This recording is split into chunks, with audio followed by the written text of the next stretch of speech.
Hi, everybody. Welcome to the session on post-method and research on science education. I am Maria Wallace, and I'm here with my colleague, Mark. So he'll go ahead and jump in with his introduction. So I'm Marc Higgins. I'm a fourth generation Euro-settler of Irish and Scottish ancestry. And I'm an assistant professor at the University of Alberta in Edmonton, Alberta, Canada. And it's located on Treaty 6 territories, and the university particularly is on the Papas-Chase Cree people's land, even though it's not always recognized as such. And most of my work is between science education, Indigenous education, and critical and creative methodologies. And so if I'm introducing and positioning myself with respect to my ancestry, it's to really speak to that intersection of those three fields and yeah, my relationship to indigeneity and the place in which I work, live, play. And today, with my wonderful colleague Maria, I'll be leaning hard into the methodologies piece. All right, and I am Maria Wallace. I'm an assistant professor at the University of Southern Mississippi, which is on the indigenous land of the Choctaw. And I am in my, second year there. Before that, I was at a small liberal arts school in Jackson, Mississippi at Millsaps College. And a lot of my research grapples with, like Mark, some kind of creative and critical methodologies, but more focused on the construction of the teacher subject themselves. So a lot of my work is bound up in teacher education, teacher induction studies, but really grappling deeply about what does it mean to come to know, name, and attempt to reproduce particular kinds of science teacher subjects and the relationality that science or scientificity has in playing a part in that construction. So we're really excited that you're here with us today, and we're going to go ahead and just jump into our next session, or our next slide, sorry. All right, so we've just introduced ourselves. What we're jumping into next is just offering a few thinking prompts or writing prompts for you to grapple with, and providing some tools for you to grapple with them over the course of the three big ideas. So the first one is we'll be introducing what post-method is. What does it mean to work within, against, and beyond methodologies? Because if methodology already fails us, what does it mean to at the very least dare to fail in new ways? And one of the ways that we've identified that science education continues to fail is that a lot of nature exceeds methodologies. So what does it mean to stay with that trouble and move towards thinking with nature? So that's our second big idea. And our last one is, what does it mean then? Okay, so we've created these openings. How do we intentionally do the thinking with nature that already happens in science and science education, and be explicit and intentional and transparent about it? Then we're going to close up this session today by giving some advice that maybe we'd wished we'd received when we were doctoral students, and some of which we actually did receive. So we're just kind of paying it forward. Then we'll wrap things up nicely by reiterating the three prompts, and hopefully at that point you've got some food for thought to generate some creative writing and thinking. So to get us started, one of the biggest invitations that our session, encourages you, as well as some of the books we've selected, is to get lost. And we mean that in 1,000 different ways. But first off, we're going to present it in these three questions, but also you might recognize these three questions in relation to the writing prompt that we also shared with you. So the first question is, what problematic concepts, constructs, and commitments do we smuggle in when we use off-the-rack methods? And Mark will talk more about kind of that terminology and what that means. And again, we'll revisit these questions so you'll kind of see the thread that goes throughout the session. The second question that we're going to ask you to continue to kind of revisit is, how do we think about how we think without using the thing with which we think, when the thing that we use or the methodology that we use to think is part of the problem? And then lastly, what does thinking with nature render possible for research on science education? And so again, we'll kind of revisit these questions throughout and ask you to kind of grapple with them again. So right now they may not make any sense, and that is totally okay. We hope that it is, again, an invitation to get lost and kind of move beyond traditional kind of paradigms of thought. And so we're going to go ahead and just jump in to our first big idea. All right, which is post method. Like I was saying, if conventional methodologies already fail us because there are things that exceed, what does it mean to at least dare to fail in new ways? So let's ease in. What is methodology? As Maori scholar Linda Tuiwe-Smith describes it in its simplest form, methodology explains the pathway between knowledge creation and knowledge production, or the formation of knowledge. So in other words, if knowledge is the ends of research, methodology is its means. And just something to think about, that if we consider the dominant desire to make the ends coincide with the means, methodology then has to be considered its own legitimate object of study, that its concepts, its categories, its commitments, its practices, its ethics, and more are all significant sites for us to dig into and reconsider it and reinvent. So one of the metaphors that I found useful to kind of talk about methodology is clothing, because it's kind of what we wear as we go about generating knowledge claims. So importantly, when introduced to methodology, and I don't want to make a generalizing case, but it's often presented that way in doctoral studies, it's presented as a already or near finished garment. You can just pull it off the rack, put it on, and go on about doing your research. And there's certainly no lack of options. You know, you can go to the Nordstrom rack and there you go, boom. You know, there's handbooks on methodologies. So it often seems like a question of what fits best for the occasion. What aligns with the types of questions that guide your work, or at least how you perceive it, and the goals that you're pursuing. So when we speak about the near finished methodological garments, it prescribes a look, a disposition, and all of these things shape your research relations, and whether they're fashionable or not. And you'll know it when you go to research conferences. You know, you'll, hey, you know, or you'll know who not to speak to, and it's not just because of how they dress literally, but the methodological garment that they're sporting.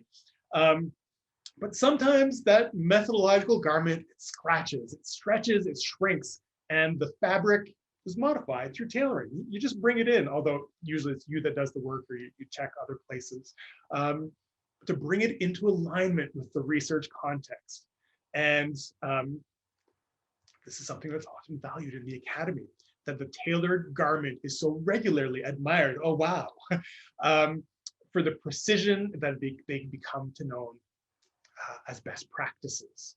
So the tacking, the trimming, the tucking away that's occurred often obscures what we call the perfect fit for methodology. And so here's the thing. They often come as pre-tailored for an imagined researcher and research context in mind.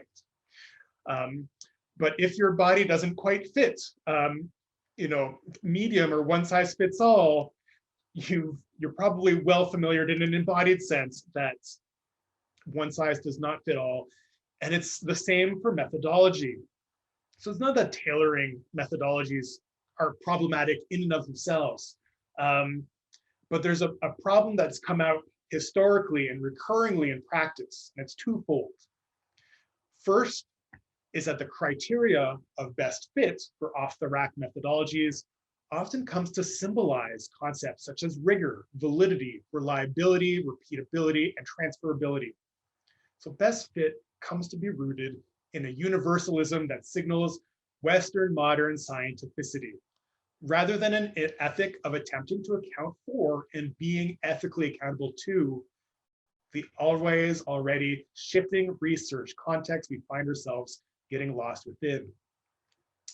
Secondly, pre-tailored methodologies come to mask the ways in which methodology are always and already unraveling. I'd sing a Weezer song right now, but I don't feel like my vocal cords are warmed up. So because there's never a perfect fit for any methodology, they're always fraying at their edges and needing tending and adapting. And that's par for the course, and that's okay. So when we tuck and trim away the dangling threads, there's little traces left of what's lost and what's not accounted for. Methodology then loses its own historicity and comes to be presented as standalone and often neutral sets of practices, which there aren't. So let's dig into an example. So I want to really animate this by pulling from Maori scholar Linda Tuoe-Smith's really poignant question. Are methodologies simply new technologies of cultural assimilation? And this is a question that's really relevant, and it's really relevant to my own work. Like the ways in which Indigenous science is included or excluded within science education, as well as how, because sometimes when it's included in problematic ways. And in making sense of this question, Smith's kind of categorization to approach research from the specific spatial vocabulary of colonialism, which can be assembled around three concepts: the line, the center, and the outside. So when research methodologies come to be presented as neutral and standalone practices, they participate in the normalization of dominant logics and practices, here specifically settler colonialism, by masking the ways in which the center frames itself in opposition to its outside. And these are binary colonial logics, that the center only comes to exist as, in this case, scientific or science education, because there are non-scientific or non-science education values, and that they're not often representative of the outside, but often projected onto. And there are often numerous powerful political drivers for which these particular forms of knowledge creation and generation are supported and rewarded. That academic institutions value the center, so the publishers, funding bodies, that there's an entire social network arranged around them, policy documents, like for those of you in the US, I'm sure the NGSS supports science as understood as practices as usual, and it's the same in Canada as well. Although we're starting to see the inclusion of Indigenous perspectives even in our science curriculum, which is very cool, but not unproblematic. So one of the realities of this is that the line also acts as a border to police what goes in, what stays within, through what counts as research and what counts as knowledge. And so it's no surprise that ethnographers of science education often cheekily refer to Western modern science as white male science. And we rarely ask those in the center, and I include myself here, what can be learned from the outside? So knowledge systems that are often under or non-valued, as well as methodologies and ways of knowing nature, if they are to be included, they're often required to fit within what counts as research, as well as how, in order to actually participate within the conversation. And as a result, a lot gets lost in translation, and there are many methodological dangling threads which are unaccounted for in the process. For example, and this is notable, the decolonizing goal of refusing Indigenous displacement and erasure within science research looks to include only traditional Indigenous knowledge. So as we're moving to include more Indigenous perspectives, I'm thinking primarily like Canada, New Zealand, and Australia, where we're seeing this very actively. It's often at the expense of the more critical and decolonizing goals that disappear off the map. And with respect to the larger question of methodologies, this example can teach us something. It's that conventional methodologies always already fail us when responding to critical contexts. Post methods is the call. It's to heed the call to at least dare to fail in new ways.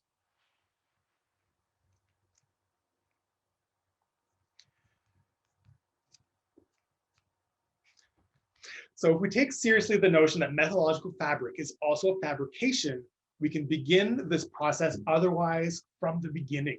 Specifically, what if we approached all methodologies as consisting of loosely assembled partials situated in relational meanings? So it's an invitation to consider methodology as patchwork, to recognize that conventional methodologies have sutures which crudely hold together and mask multiple layers of stitched, stuck, and shrouded received meanings. They're all like this. You just need to dig under the surface or unstitch a few things. So there's a call to engage in the patchworking. That conventional methodologies, not only can they be unstitched to mend their methodological fabric for its lingering reference of power, but also we can add new bolts of fabric or other materials. So to sew in and create new possibilities for accounting for and being accountable to the research context we find ourselves within. And this work is messy, and it's messy by design. It's not a corrective, it's not a fix. It's to, at the very least, and this is the bare minimum, to fail in new ways. And it's multiple. So there's a plurality of ways in which post methodologies are referred to and enacted with the literature. And that which we have on screen, we're using post method as kind of an umbrella. But here's a short yet incomplete list of some of the post methodologies that have been inspiring us in our collaborative work, such as anti-methodology. And we've been doing a lot with thinking with theory after Jackson and Matt's eye. So to sum things up, post methodologies are at once critical and creative. They critically invite us to account for and be accountable to that which conventional methodologies always already signify, and creatively call for the work of resignifying, reinventing. For example, there's a few questions that we can ask. Like, critically, we can ask, what problematic concepts, constructs, and commitments do we smuggle in when we use off-the-rack methods? And if it's not clear by now, I really like alliteration. Creatively, we can ask, what kind of worlds do we want to create? And what tools and techniques will we use or misuse to do so? And just as a small note here, I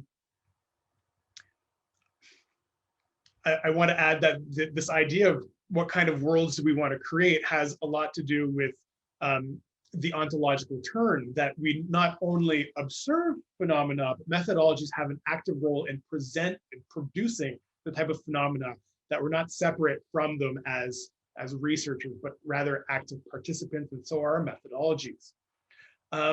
This critical and creative call is one that was taken up in the special issue that we were guest editors for, called Disrupting and Displacing Methodologies in STEM Education, from Engineering to Tinkering with Theory for Eco-Social Justice, which is a mouthful. But in there, folks were either critically misusing tools and techniques intended for STEM and refusing to use them in their intended ways, or creatively using tools and techniques not intended for STEM, but bringing them in alternate ways. An example of each. So the critical misuse, Stacia Cedillo's reading of scientific inquiry through the lens of anti-Blackness, and the bringing in new concepts and practices. Kayumova, Zhang, and Scantlebury did critical comic book making to trouble the logics of representationality. So I'd recommend you check it out. It's pretty cool. So to wrap things up, let's take a second and sit with our prompt. So what problematic concepts, constructs, and commitments do we smuggle in when we use off-the-rack methods? We're going to go ahead and switch gears now into the big idea number 2, that kind of, again, is a persistent thread throughout all of these big ideas. But what does it mean to stay with the methodological trouble in science education? And so one of the ways that we kind of invite y'all to start thinking about this is by starting to think with nature, or moving towards this idea of thinking with nature that we're going to elaborate on in a little bit more depth in a few minutes.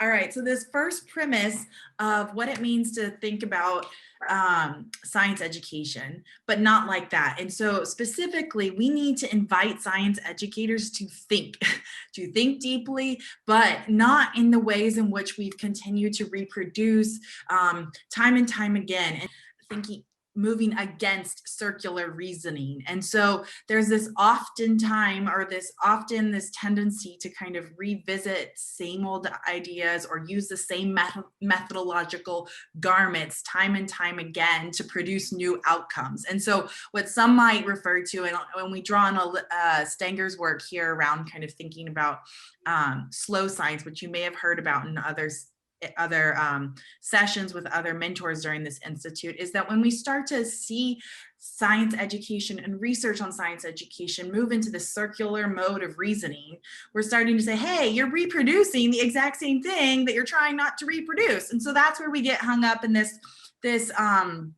question of quote unquote stupidity, or what Stanger refers to as stupidity. But when we say stupidity, we're not referring to stupor or paralysis or impotence, but it's an active mechanism that it feeds on effects. So this reproductive manner is part of that kind of move to or this representation of something that might be referred to as stupid, because we continue to reproduce it as it is, even when we try to do something different.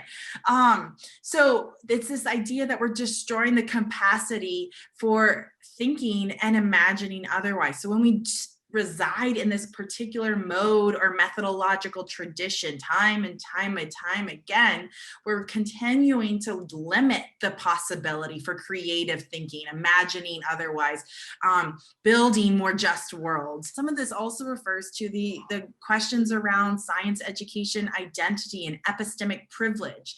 And so we're really inviting people to move beyond this idea of commonplace thinking. We want to just move beyond this idea and start to really grapple with what is the thought that reproduces sameness rather than difference in its repetition. And so really asking ourselves, like, what might we lose out of our thinking repertoire to move into a more creative and critical stance to expand possibilities for what worlds, what practices, what lives, what bodies we might be able to render livable.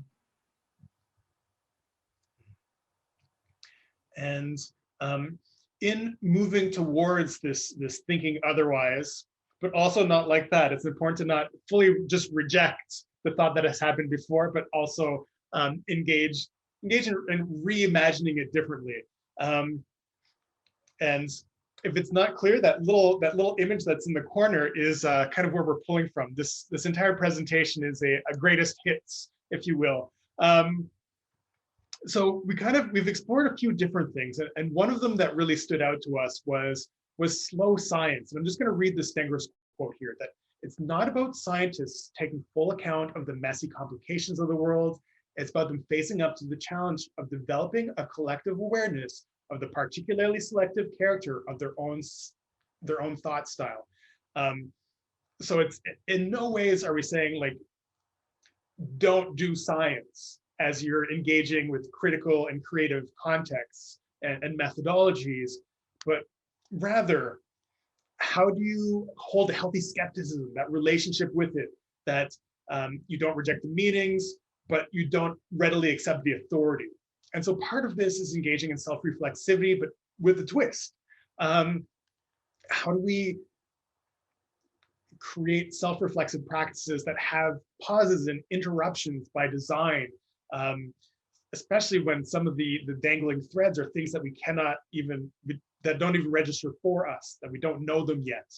And part of that is resisting only engaging in majority thinking, but rather, like, science education primarily values dominant discourses. And so what does it mean to read and think along lines of minor thought? So to read feminist science, indigenous scholars on ways of knowing nature, what queer science looks like, or even things that aren't science related at all, but that invite new possibilities, and to follow those ethical lines away from what we already know towards the mites of science education.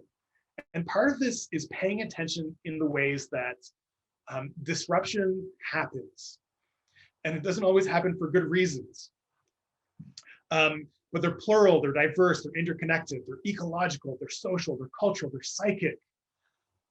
But in those disruptions, that there's the possibility for emergence of something new, and that there's things to pay attention to, the ways in which people, places other than humans, and even more than humans, make kin with one another, and create community. That science education can pay attention to this and learn from, to create new ways of spiritually, politically, ecologically, even epistemologically, coming together, and the entities that are within those organizations.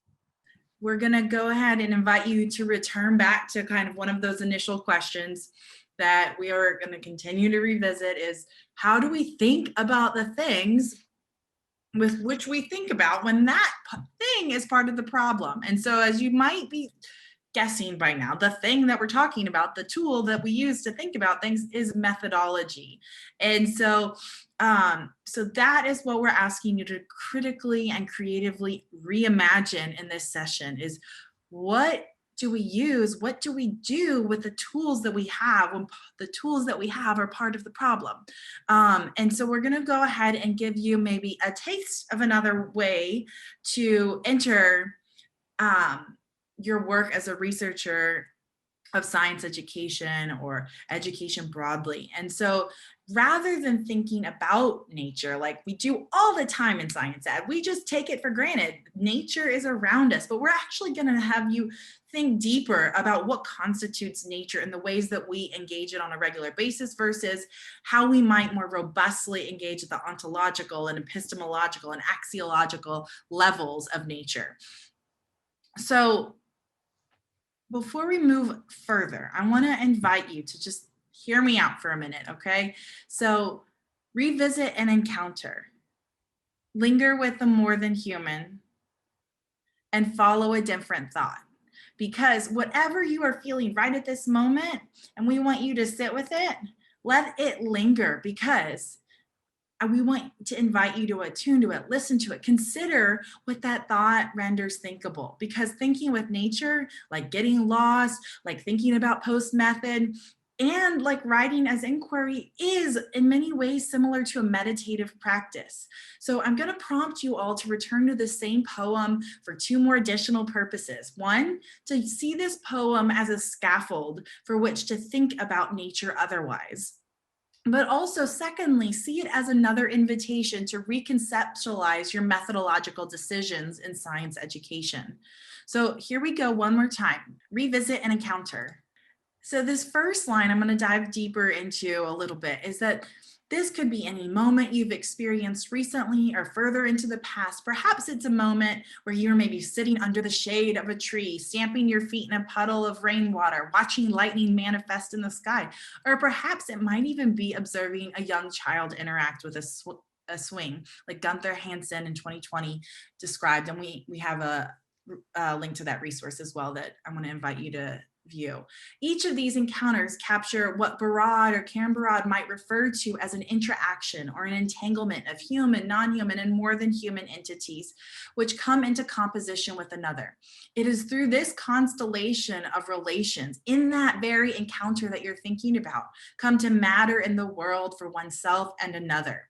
So again, I want to invite you to think about revisiting an encounter. All right, the second line, linger with the more than human. In these examples, the one you may be currently thinking about in the form of your own memories are invited to stay with this interaction, the exchange, the contours of that exchange, the contours of those ideas, those more than human ideas that construct, yet always already exceed the moment necessitating our intention. So this is how that second line, or what some might refer to as the refrain, is an invitation to linger with the more than human in that encounter. And then lastly, it is in this opportunity that the third line, follow a different thought, becomes especially relevant, with the key word in this line being different. Because of our ideas of the world, selves, and others have been socially and culturally mediated for hundreds of years, it would be very easy for us to just jump to a quick conclusion and say, hey, it's just a girl on a swing. So what? What's so valuable about that? Thus, trying or perhaps following what it feels like feels to be an instinctual move, rather than just trying to jump in, interpret, and retell that experience as it is.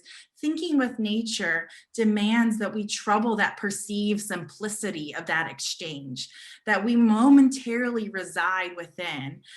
More specifically, we might ask, what does this interaction of a swing, a girl, and a gravity reveal to us about the traditions of inquiry and science education, about the mechanisms of exclusion and inclusion?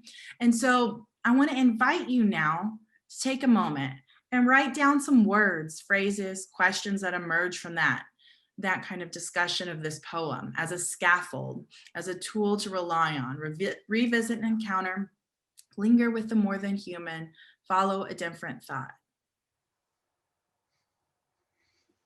So one more time, revisit and encounter, linger with the more than human, follow a different thought. What might these questions and feelings render thinkable about research on science education? So if we take a little bit deeper dive into this idea of thinking with nature, I want to invite you to look at this quote here. And so the previous discussion of the poem is one of those openings to thinking with nature for methodological movements, like the broader field of research on teacher education, as evident in a recent special issue focused on nonlinear teaching, views of teaching and learning. Science education is at a critical juncture. The mentors you have in this institute, as well as those that you will continue to encounter along your journey, are some of those key researchers of science education, mapping the ontological turn, like Bazul and Kayumova and others that you actually are encountering through this very institute. That's so exciting to be a part of. And so we want to invite you to kind of imagine or think or reside within that ontological turn within the field of science education, at least for this institute. Maybe afterwards, but we want to invite you to kind of just imagine what becomes possible when we reside with these questions.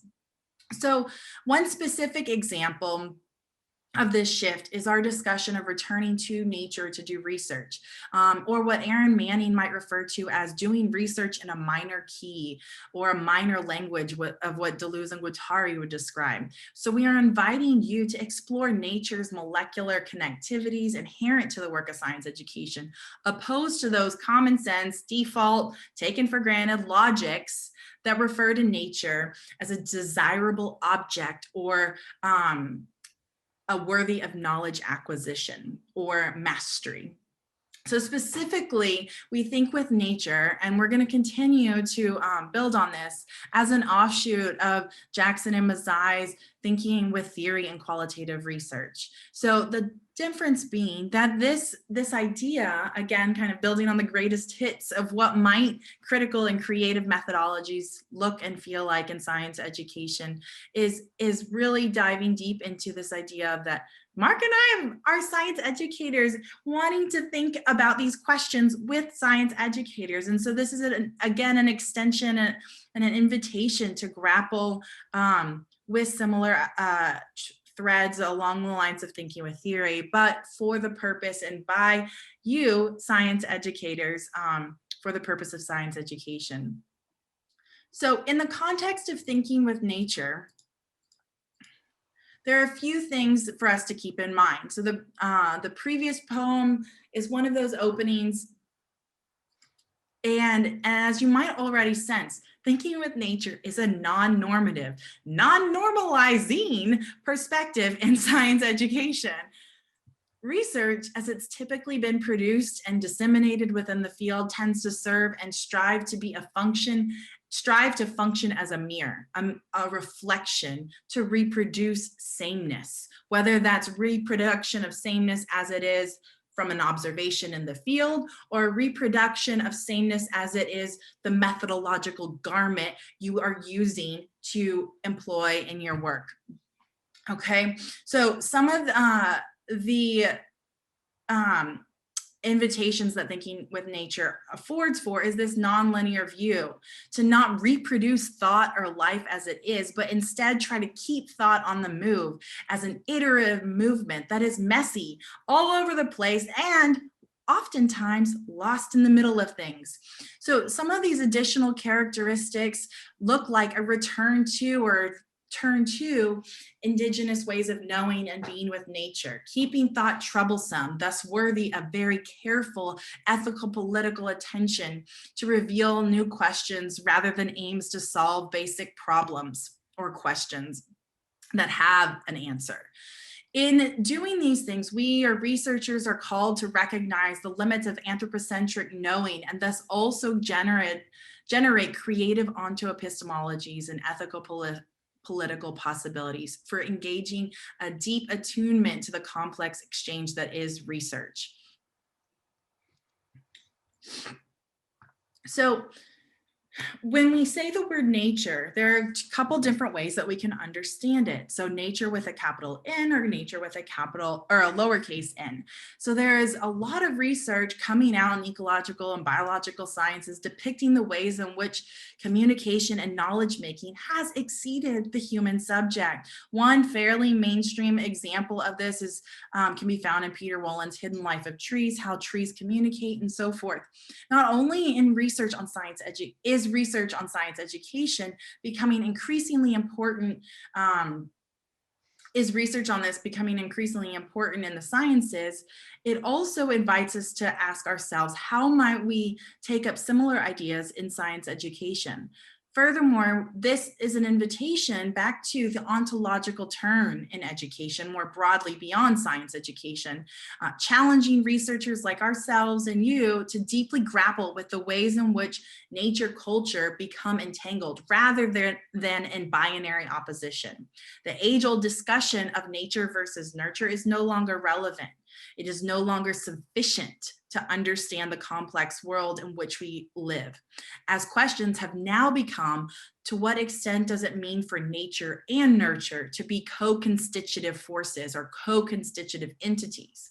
So as we think with nature, we begin to see the difference between this capital N nature and little n nature. So N being this nature of immanent totality, and that lowercase nature being this idea of an object in opposition to culture. And so we're going to go into a couple examples. So here are a few tidbits that expand on these definitions. So with nature, if we're thinking about with nature, we see it as a flow, intensity, and a force of in the making of knowledge as totality. Whereas when we talk about nature, it's in reference to content or standards to be absorbed or mastered, things to be touched, felt, seen, or heard, or tasted.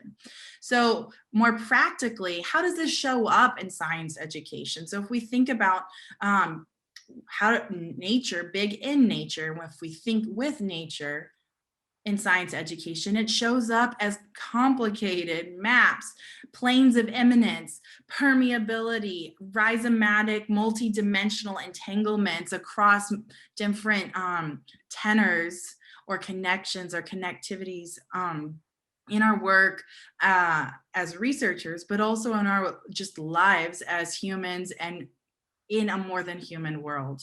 So then also, but we've often resided in this idea in science education that we need to focus on nature, about nature. And you see this in the next generation science standards.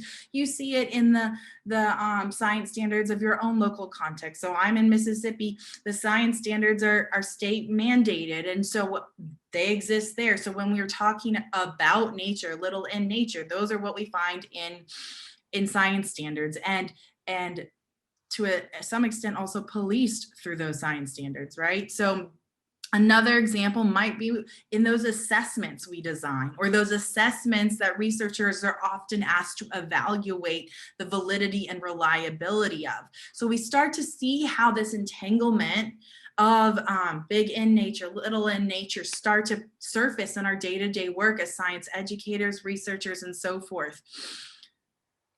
Another example is the ways in which teachers embody that knowledge and are expected to articulate and reproduce it in a formalized classroom, institutionalized setting for other bodies.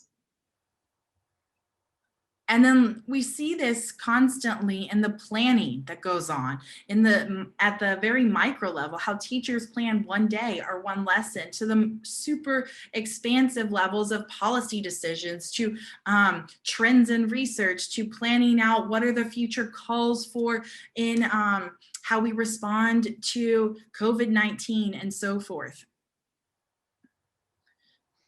So we want to engage, kind of start to shift our ideas here into thinking about what does this mean for the research process as we've come to represent it. So typically, as we go back to this idea that Marc kind of introduced us to early on, is this idea of tailored research. So if we're thinking particularly about empirical research, then the framework off to on the left side column here in this grid actually might look very familiar to many of you, right? So we have to go through IRB, ethics approval, in order to start collecting data and develop those research questions, have a formalized lit review that represents knowledge as it is, again, and also then we might have a theoretical framework or a conceptual framework, methods. We talk in depth about very specific discrete field sites and specific data collection moments and very specific decisions about analysis, and then present them in a nice, neat, tidy and tailored representation of the hard work that we've just participated in. So that would be, right? Y'all know this. I don't need to tell you all about this again, right? This is something that is inherent to the stuff of doctoral education. This is inherent to the stuff of reading literature in academia, whether it's science ed or not. And so we want to invite you to think with nature. And what would that look like if we kind of drew parallels between these traditions of tailored empirical research and thinking with nature? So at the IRB level, research begins differently. So I wrote a piece where I came across, I thought I knew what an early career science teacher was. And I said, hey, are you an early career science teacher? And she was like, I don't think the definition you made about early career teachers, but I view myself as an early career teacher. So in that moment, we have to reconfigure, hey, my consent form, the language is not appropriate. The IRB process was already, had already begun before I even met my participants, who had a say in how they wanted to be understood, who had a say in how they defined themselves. And so right from the onset, we're asking different questions, or not even asking different questions, but pausing and saying, hold on, maybe I need to go back to one plan, adapt, revise based on the ethical complexities of my relationship as researcher with a participant. So this might go also further into the ways in which we construct research questions. There are pieces of literature here that Marc also referenced a little bit earlier on in the session.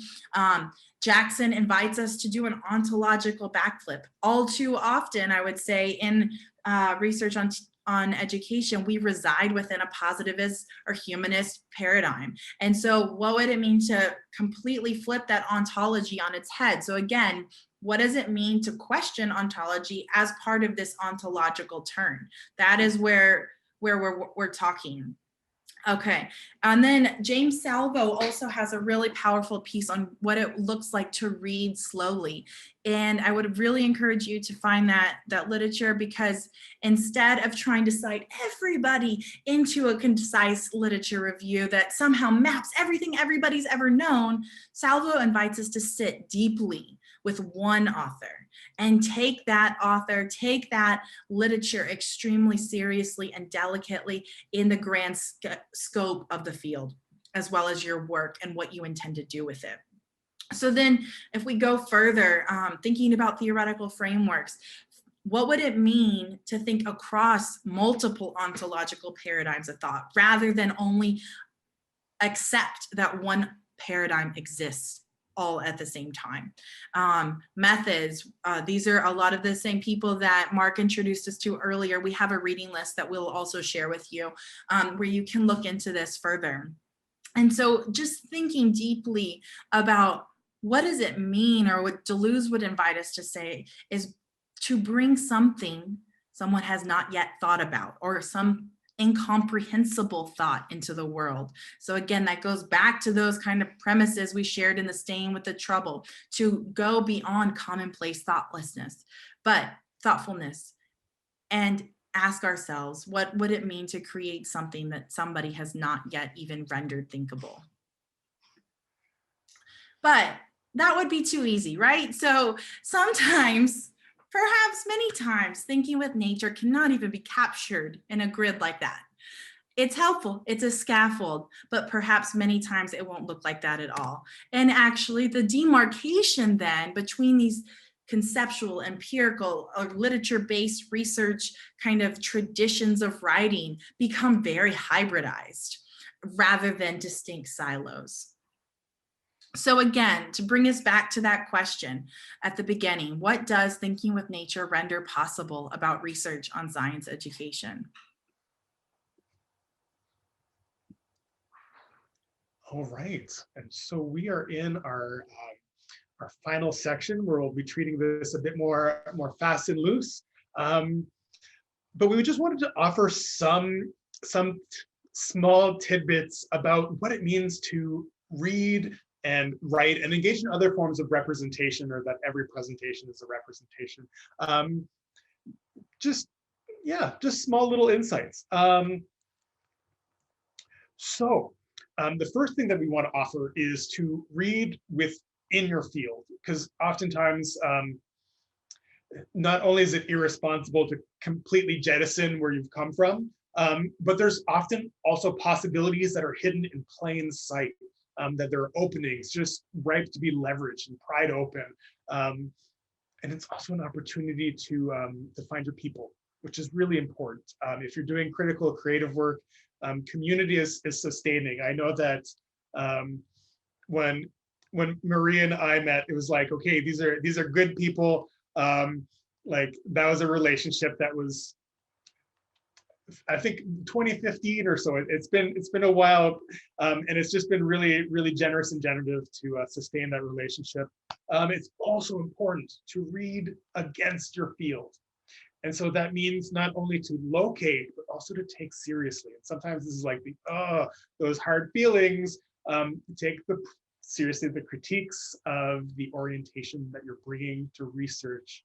And there's something humbling about knowing that no research approach is perfect, and that, but rather it's just more about being honest and transparent about what you can do from particular orientation. And also part of doing that is reading beyond your field. So to seek out authors from other disciplines such as philosophy, sociology, anthropology, gender studies, and political sciences. Because often they'll have something to say that's really relevant, especially if you're being purposeful about your reading. That if you're drawing from particular concepts and you want to follow them into new spaces, those can be really generative to read beyond. I know that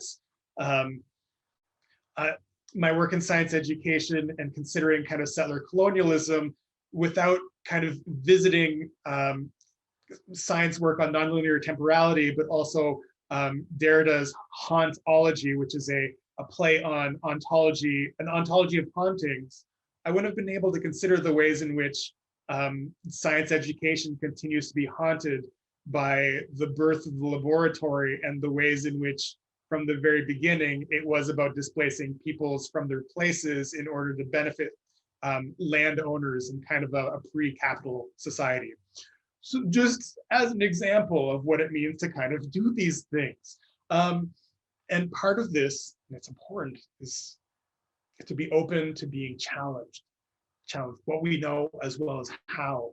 So it's important not just to pick the texts that fit within what we already know and that reflect that back to us with the mirror, but here's the fun thing. There's a lot of natural reference in just about everything. Like, what would it mean for it to prismatically filter through what you already know and like inflect it, bend it, to open up thoughts anew? Yeah, and that reminds me, Mark, of an idea that Sarah Ahmed talks about around kind of holding your work up to a crystal and seeing how, so going with that prismatic idea, seeing how a concept moves through a crystal, or seeing how a piece of work moves and looks differently through different trajectories of that, and how the light moves through that, or the concept moves through that material, or that that dimension. Oh, and I'll also add about finding your people, because this is how Maria reached out, and I use that as an invitation. Send authors an email. Yeah. There's really, there are ways of generating relationships. We should also say that I think Mark and I have only met maybe twice in person ever, and we've known each other since it was before 2015. I was still in grad school. I think maybe 14? 2013, Wow. somewhere around there. So again, if you find literature that resonates with you and your work, or a stuck place you're in, contact that person and say, hey, I would really love it if you could, we could talk through this in more detail, or maybe if you could share with me something else that you're reading, or so forth. So don't be afraid to reach out to people. Who knows what will come of it. Mark and I have worked with Jesse Bazul as well. And so Mark and I were talking, and then I learned that Mark and Jesse were working together, and then I was talking to Jesse on my own. And so now we became this big research assemblage where we start to do things together. And so don't be afraid to reach out or merge collaborations with people, and so forth, and ask questions. And so we're going to go ahead and switch gears. So when you're reading, think deeply about what it is you're trying to accomplish through that selection of text, engagement with particular authors, and so forth. So we're going to dive a little bit deeper into this, this way of kind of reading differently. And some people will sometimes talk about close reading, or even co-reading. So I know many people in academia read multiple books all at the same time, but never finish any of them. So for better and worse, there are lots of different layers to how one can read, and read diffractively across multiple texts, read in parallel around the same idea, so forth. And it's through that engagement of how you read slowly, noticing thought styles, practices, and how the author writes, how the author presents an idea, using them as mentor text to guide your own kind of construction of your research, but also not necessarily as another garment to wear. And so I think it's important to say, like, hey, what is this author teaching me in their text about style of representation, of how to talk about an idea, of how to present an idea, how to pose a question otherwise. Also, Ulmer's slow ontology. What does it mean to really slow down in our work as researchers, and sit with something rather than churn out something for the sake of efficiency or to be done with it?